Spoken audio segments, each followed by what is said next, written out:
Hello, everyone. Welcome to BrainMap. This seminar series is co-sponsored by P41 funded Center for Mesoscale Mapping, housed in the Martinos Center. First, I want to thank our hosts to just let me have a guest host for today. Today, we have a special BrainMap. We have a special speaker, Dr. Professor Tikka from Tallinn University. Thank you very much for being here. I will just give the word to Kaisu Lankinen to introduce her because, well, I mean, they work together and they're friends. Please don't forget to ask your questions at the end of the talk by either raising your hands or for the virtual people, just virtual raising hands or in the Q&A box. Thank you, and please. Thanks, Ishil. So it is my great pleasure to introduce Dr. Tikka, who is a professional filmmaker and research professor at the Baltic Film, Media and Art School, Tallinn University, Estonia. She also holds the honorary title of adjunct professor of new narrative media at the University of Lapland. Since 2010, Dr. Tikka has won several highly competitive team grants. In the field of naturalistic neuroscience, she acted as one of the leading researchers in the neuroimaging project Aivo Aalto at Aalto University in Finland. It was during this time I met Pia, as I had the privilege of collaborating with her in my PhD work. It was a great opportunity and very interesting journey to learn from her about the intricacies of cinematics. In 2020, she founded her still active NeuroCine research team with its specific focus on cinematic cognition. During 2014 to 17, Dr. Tikka also directed the Crucible Studio at Media Lab Aalto University. In 2017, she founded the enactive virtuality lab associated with the Medit Center of Excellence in Tallinn University. She's a fellow of the Society for Cognitive Studies of the Moving Image and a member of the European Film Academy. She has directed feature films, interactive films, and virtual reality installations, and had creative roles in various international film productions. She's a fresh Estonian Research Council grant winner, now focusing on filmmakers' creative acts from a neurophenomenological perspective, based on her previous work on the topics of enactive media, complex narrative systems, and neurocinematics. I'm very much looking forward to your presentation, so please join me in welcoming Dr. Tikka. Thank you, everybody, and thank you, Kaisu. You saved me from several of my first slides where I thought that I should introduce a little bit of myself. Okay, but so we are talking about the cinematic minds today, and this all discussion relies on my previous work, as Kaisu was mentioning, on enactive cinema, enactive media, embodied sense-making, narrative experience, and time consciousness. And so my background is in filmmaking. I'm a filmmaker. Then I worked with enactive installations with adaptive characters that are responsive to participants' reactions. And then my favorite field is neurocinematics. So goals of the talk is really, first of all, I really appreciate being invited and being able to talk to you, such a excellent crowd of people. So the goal of this talk is really to introduce this multidisciplinary project of cinematic mind, to outline the team's previous studies as stepping stones for discoveries, to envision future methodic advancements, and to enhance collegial exchange of knowledge across Atlantic, and to map potential areas of joint interest and collaboration, of course. So please feel free to talk to me afterwards if something grabs your mind here in this talk that you wanna maybe dive deeper together with me. So the project goals of the cinematic minds, which I refer to SIM at the short. So we start from top level. So top level goal is to understand embodied intersubjectivity between individual film experts in the act of creation of narrative scenes and then the audience in the act of viewing these same narrative scenes. So we're looking for embodied intersubjectivity between creators and audience.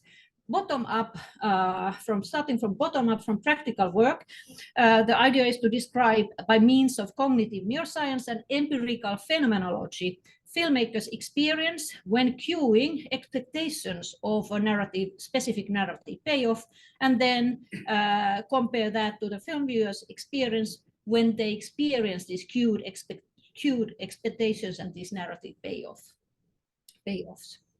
So outline, cinematic minds, then a few words of epistemological background, then neurocinematics as a stepping stone for this current project, then going to the project research focus, and then challenges, which are many, and then discussion, which I hope that you all join me. So theoretical framing for the project Cinematic Minds is, of course, starting from the idea that cinematic storytelling emerges from mind and from the enactive mind and its ability to simulate worlds. So this is amazing ability that we humans have.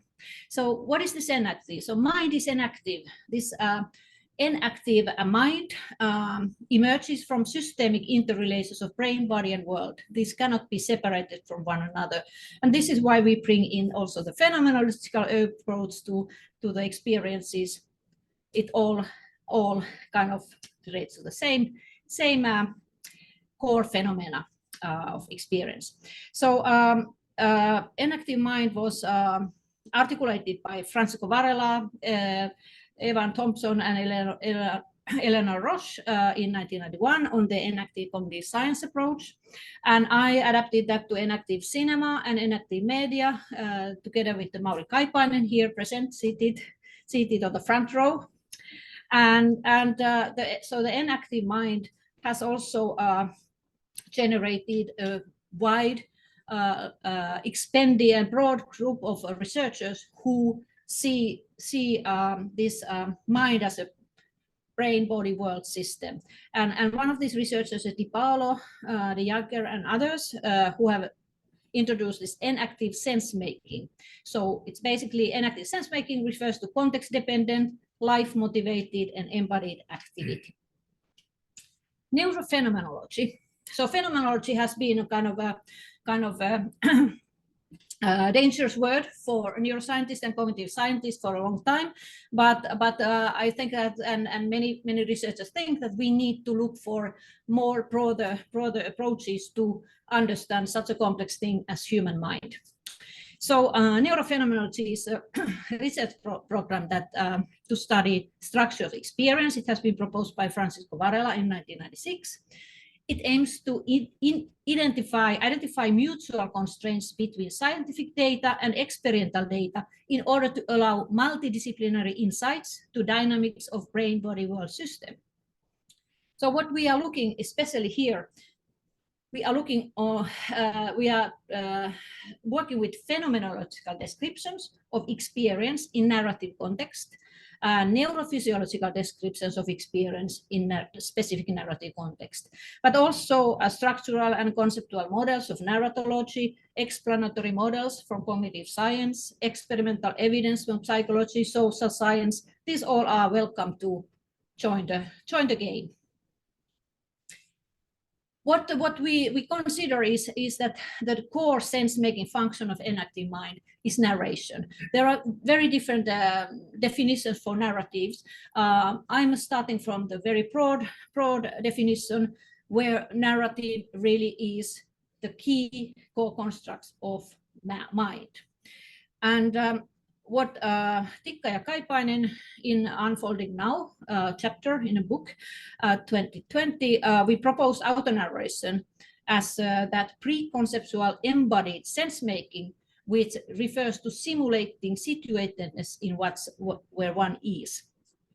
And this emerges from autopoietic self-determination of an organism, original autopoietic poiesis proposed by Maturana and Varela in 1980, dynamic system approach to understanding living organisms. A key of auto-narration is that it's to very sense it's pre-conceptual, pre-verbal, and it very much describes the emerging awareness of self as experiencing subject. So something that we cannot really just get hold on very easily. And this awareness of self as experiencing subject is comparative to, for example, Antonio Damasio's co-consciousness, co-self, self being aware of the world. This auto-narration is currently pretty much an approach, pretty much a phenomena that we cannot really grasp directly. But then from auto-narration emerges shared narration. And so this is kind of where auto-narration extends to socio-emotional communication. And then there are words, there are different descriptions that we can grasp. And that has been so far the basis entrance gate for us to human experiences. The structure of narrative nowness is also one of the key theoretical framings of the project. So, neurophenomenological model of experiential time by Francisco Varela, 1999, in his Species Present chapter, proposed phenomenological descriptions of experience in narrative nowness, neurophysiological descriptions of experience in narrative nowness, and we elaborate that with Mauri Kaipainen and Kautonen et al. To model of narrative nowness.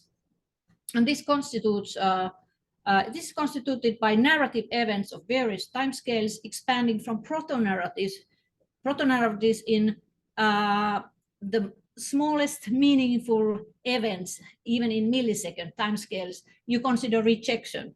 Rejection is an experience that it can change the world, but you perceive rejection in a very short moment of time, and it can still change the world. So it's very powerful, milliseconds. And of course, narrative nowness also reaches back to the whole life experience. So just a little nice picture I adapted from Varela, 1999, just to show you how in the moment of narrative experience, of narrative nowness, at this present moment of presence, you actually, as a human being, you are simultaneously looking back to retention to the past while anticipating the future based on the past, and this delicate moment of narrative nowness involves this auto-narration from which emerges then the shared narration. So we are talking about the very holistic and big pictures here of human mind.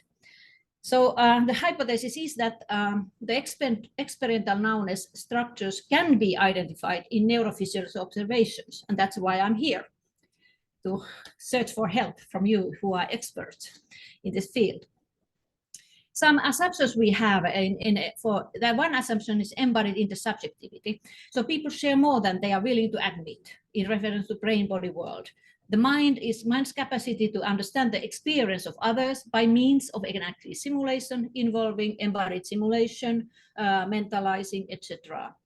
And there are several researchers who have brought forward the idea of embodied intersubjectivity, starting from Vittorio Galles, Uri Hasson's intersubjective synchronization, just to mention few of many. And also in Aivo Aalto collaboration, we had Lauri Numema and others working with embodied social synchronization. One example which I'm very fascinated about is that, okay, we can talk about experiences and embodied intersubjectivity by sharing ideas. But Lauri Nummenmaa and colleagues at Aalto University, they started this quite interesting project where they wanted to body map emotions. And this is an example of embodied intersubjectivity. You ask hundreds and thousands of people how to color the kind of this body figure on web-based tool for different emotions, how they feel their body is activated, how they feel the body is deactivated. And what they discovered in 2014 was their first paper published. And it's quite amazing how people are able to identify from their bodies, how the different parts of the bodies respond to different emotional labels. And they have continued working with this, having this studying Asian and Western people when listening to music, what kind of parts of their body, how they sense that, how they kind of describe how the body responds to music. Yes, please. That color map was temperature, or is it? It's a web-based marking by hand. So people were asked, please describe by coloring body parts which are active with red, body parts which are deactivated with blue. And what is amazing is really the intersubject synchronization, how similarly people describe different labels. And we are talking about hundreds and I remember up to 900 participants who did this. And this is showing their kind of average intersubject experience. And active meaning here? Like you feel your body is activated. You feel like, if you think of the anger. Yeah, so, I would feel like heat, for example. Yeah, the anger here up top. So you have like, you feel anger. You feel anger, and your maybe upper part is strengthened. And depression. I don't know. I hope anybody here has experienced deep depression, where it's total loss of the activation of your body. Your hands hang on your side. So I think this is fascinating, because what is fascinating about this study and how they continue it is that what it shows from people's ability to, without words, describe different emotions felt in their body. So embodied intersubjectivity. So embodied intersubjectivity here, it's a very simplified graph for you, which I created just to, that in the project, I'm trying to look for embodied intersubjectivity between creators of the narratives and viewers. So experiences between creators and viewers correlate to some extent with exchange with same narrative. But this is due to shared enactive simulation, mirroring and mentalizing, but to what extent it happens, we don't know. Second order simulation hypothesis is one of mine. Of course, this goes back to the 1800 century romanticism, where musicians thought that when they play music, that emotional feel that they feel is directly transferred to the listeners. This has never been really shown, but it's a kind of a prevailing idea of how emotional experiences based on artistic experiences, how they transfer to other people. So what we try to see here is how this actually, this protagonist who could function as an anchor for creator and viewer, in the act of creation, motivations, desires, and actions of protagonists are simulated by the creator. So when I create a character, I simulate, I feel that character, and when I feel that it's correct, I feel it's right, and I leave it like that. And the next thing, the viewer is seeing that same protagonist acting on screen. So it functions kind of an actor kind of anchor for second order simulation. But to what extent, again? Like, how much, what can we argue? So, but here on this project, as is any project also, I assume, conducted here, we all are standing on giant shoulders. It means that we perhaps maybe succeed to make some little steps, but huge amount of neuroscientific and scientific information behind, before us is what we rely on. So we go to we still stay on the kind of conceptual higher level of the experience. How can we get grasp of the experience? This is so private, so individual.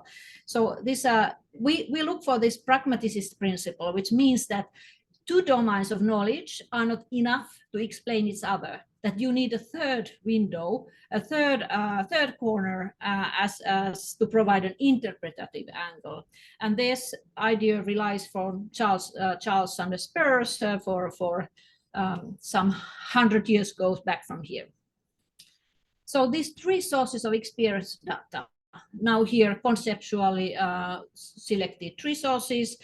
We have annotated context data of the film. It's time-coded socio-emotional dynamics. It's fixed and reduced to essential parameters by cinematic means. It's fixed, it is not changing. It relies on socio-cultural conventions and media literacy, and it's assumed to enforce a partial similarity of viewer responses, as shown in intersubject correlation studies. Then we have first-person descriptive data, which is we ask from people, how did you feel? So there are similarities based on sociocultural conventions, shared habits. There are differences arising from individual life context, worldviews, bias, etc., etc. A large topic, I cannot touch it all, but just for drafting these differences between different data. And the third data is the neurophysiological data, which is basically we can identify shared neural and physiological functions between different people. Similarities dictated by evolution as biological species and variation dictated by socio-cultural adaptations.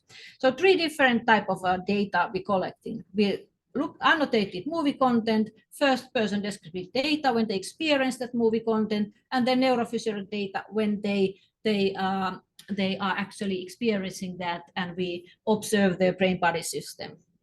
So this triangulation of these data is just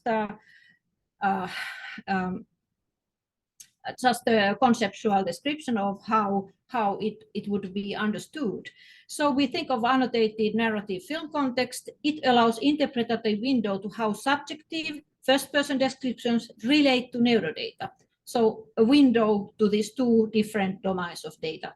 On the other hand, triangulation between neurophysiological measurements and annotated film context, where subjective descriptions provide interpretative window to these two, how these two different other corners might relate. This is what is basically already applied in a lot of naturalistic neurosciences, but it's just a kind of a very basic structure for that we need three corners, three domains to talk with one another in order to get closer to the actual experience. But the first-person description is the most difficult part. Annotated film content. We all can share the annotated film content. There can be several people annotating it, social scientists, dramaturgists, etc. Neurodata, we can collect very many different neurodata sources and kind of, but this first-person description of experience, how to access subjective first-person experience in a structured way to provide interpretative window to film context and neurodata. So this is one of the key questions, and that's where we look for phenomenology to help us to find that out. So because currently it's basically generalized descriptions of experience related to generalized neurofunctional findings.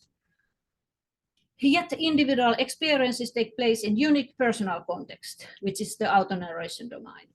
So how to get hold of that? One of the methods that we are going to apply in this project is microphenomenological interview and analysis method.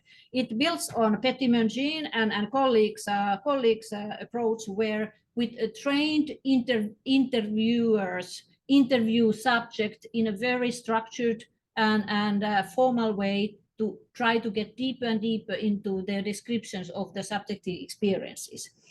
It's one method of many, but currently there are a lot of I mean, it's an emerging interview method, and it builds on Francisco Varela's previous work, and we are looking forward to being able to use that data. that it would provide us an access, deeper access to the first-person experience.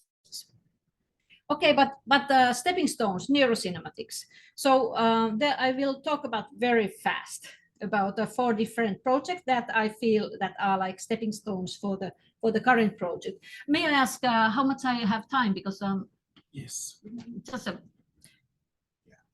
Maybe another 20 minutes if you want to, depending on how much. yes, I would love question. love to have it. So 20 minutes maybe? Yes, how much is time now? It's 12:30 now, so we Okay. have the room until 1. So Yes, beautiful, beautiful. I will run you through very fast. Hold your seats. Okay, so one of the very first experiments I did as a filmmaker, all these experiments come from, they are conceptualized from the point of view that I'm a filmmaker and trying to think what are the questions that filmmakers want to figure out through using neurocinematic methods. So the one question is that, can narrative content be distinguished from the form? This is the young girl expresses in this episode, experiences her mother's nervous breakdown. It's a very dramatic moment. It's a one camera shot and a very dramatized moment. And then we showed the same people read the story synchronized with audiovisual narratives simultaneously. So what we could show is that using independent component analysis, we showed that independent of the content, independent of the conditions, textual or filmic conditions, people's brains, we could identify similarities and overlaps with the networks that related to the content, so actual story, what happened. So here shortened the child expressing mother's nervous breakdown. Can I ask? Yes. Is it always the film first and the No, we also did the cross, so text first and classical setup in that sense. Total length of there were several episodes, so this was just one episode. There were also 3 other episodes, 14 minutes or 20 minutes altogether. So what was fascinating about this is that we actually could show that, because the intersubject correlation analysis that has been used a lot in film studies shows, of course, that when you see a movie, there's a lot of intersubject correlation on the visual areas and auditory areas, naturally, because you are looking at exactly the same stimuli. Here, then we had a different like sensory stimulus, film and text, and later on, and simultaneously with this time also, Hassan and colleagues, for example, they did a similar kind of study with looking at this, how the content of the of a certain verbal descriptions, stories, speeches, how similar they are grasped even despite of the languages. So the translated different languages. So that's one example, and there are several studies that have been shown later. Also, the similar kind of effect of the media, the content of the media overrides the differences between different media forms. Then we ask, is there a difference in brain activity when watching emotional drama versus experimental film? And here then we showed a black and white movie where the director, 1944, Maya Deren, deliberately said that she would exclude plot and emotions from the film. That was her mission, to create films with no plot and no emotions. So it was a perfect film that we could compare with a dramatized film. And well, in this study, we could show initial differences, how people's brains respond to such differences. So drama-driven film produced higher intersubject synchronization and neural pattern correlation than experimental film, while experimental film produced stronger long-distance functional connectivity and higher frontal pole degree distribution than drama-driven film. And you can see the difference. So the red blobs in this glass brain are referring to the functional connectivity patterns of the experimental film, and blue ones to the drama film. as no time to go into the more details, I'm running through. So how neural activity and subjective ratings correlate in movie viewing. Here we use the same film at LED film, and filmmaker, film editor Jelena Rošik, using Max Planck Institute's ELAN annotation tool, annotated different bodily aspects of the film throughout the film. And we identified then specific independent component networks that related more or less or none to different aspects of the bodily response, bodily visuals. And then with Kaisu Lankinen leading the project with Meg, we also looked at how the sensory motor areas affect followed the people's personal annotations of the feeling of those bodily aspects. So all these questions of this research directed to Lankinen. Okay, so key here in all through these works is that we have narrative nowness, we have the past, and we have anticipation of the future. And then we have three different data: phenomenological, physiological, and narrative.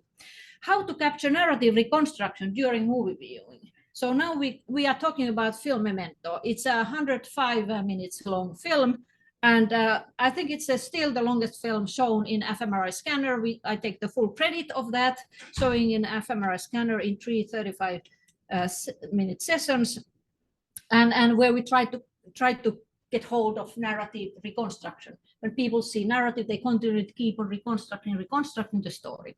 So what was special about this film is that it's a puzzle film. It's built backwards. So you see first things last and last things first. So and in the film, there are 15 different scenes, images that appear twice. So first we call that first appears as one of those images, examples of those images. And this is the annotation of the whole movie. So basically, the cue, you see first the cue's image, man jumping on the windshield, but you don't know that will appear again. When after a while it appears again, but when it appears, it actually gives you such a new information that you totally change your understanding of the story at that time. So this is not related to Memento, but you know, if the butler is the murderer or if the mistress is the murderer. But, yeah. So here at this very specifically framed time points of the second showing of the keyframe, which we call keyframe, the second image, we could identify the brain networks that were not appearing when we showed people the chronological version of the film. So these brain networks appeared only when people saw second time the image and reconstructed the narrative again. So results are in this study, the continuous sense making and the construct of narrative situation and same functions assumed to any sense making processes, everyday context and memory processing. So I think that films are excellent stimuli for exactly to understanding how changes in time affect each moment. But challenges remain, and we still ask about these hidden processes of sense making. So now we get to the research focus. I hope I still have time to talk about that. Second order simulation. So as I described previously, first order sense making creator simulates, imagines protagonist experience, but it's a similar kind of simulation process when the viewers simulate, live by protagonist experiences. And the second order is when creator, by simulating the protagonist, simultaneously simulates the experience of the viewer. But to what extent this happens? So assumptions are, of course, that we have shared way of simulating protagonist behavior due cultural homogeneity. Embodied intersubject is assumed to override idiosyncrasy. And then with viewers, narrative construction, as we saw in Memento, resembles to some extent creators' narrative construction processes. So the big question is then, on this project is the creator's narrative construction. How can we capture it on the fly so that we can actually see how well it correlates with the viewers? So based on organization of the narrative cues, creator constructs a new understanding, it's called aha, of protagonist situation at the moment of payoff. And viewer, similarly, based on cues created by the creator, viewer reconstructs a new understanding aha of the protagonist situation at the moment of payoff. So creator's cued payoff, we showed in Memento a certain brain structure, but what about what extent of neural isofunctionalism is there between creator and viewer at pay? How much can we assume such isofunctionalism? Challenges, as I said, there are many, but the methodological challenges. How to identify similarities between creators and viewers is, of course, the first one. How to capture creators' psychophysiological activity during creative act. Wearable, e.g., film editors working at the desk. We need to be there when she makes these decisions, he makes these decisions. Now it works. We need to be there to kind of grasp that moment. And so that's also where we could use the microphenomenology interview, deep interview into what that feeling, what that experience was like. How to create creators' individual versus viewers' intersubjective experiences. How to relate. How to analyze multi-source data. We will have phenomenological, which is a lot of words, physiological, which is a lot of numbers, and narrative content, which is audio-visual. So 3 different types of data. How to relate that data into this triangulation system. And this is where we're going to need a lot of input from data analysts, machine learning people, to kind of be able to translate and in some manner this incommensurable data to one another. And then we ask how to identify temporal structure of the experience of the data. Okay, epistemological challenges are just relating to physiological observations and narrative events observed via first-person description of experience. Does that open the sufficient window to that data? To relate first-person data with physiological observations via narrative analysis, the third corner. To relate narrative event annotations with first-person descriptions of experience via physiological observations. So many perspectives to the same phenomena. Discussion opening for the field. Thank you. Thank you very much.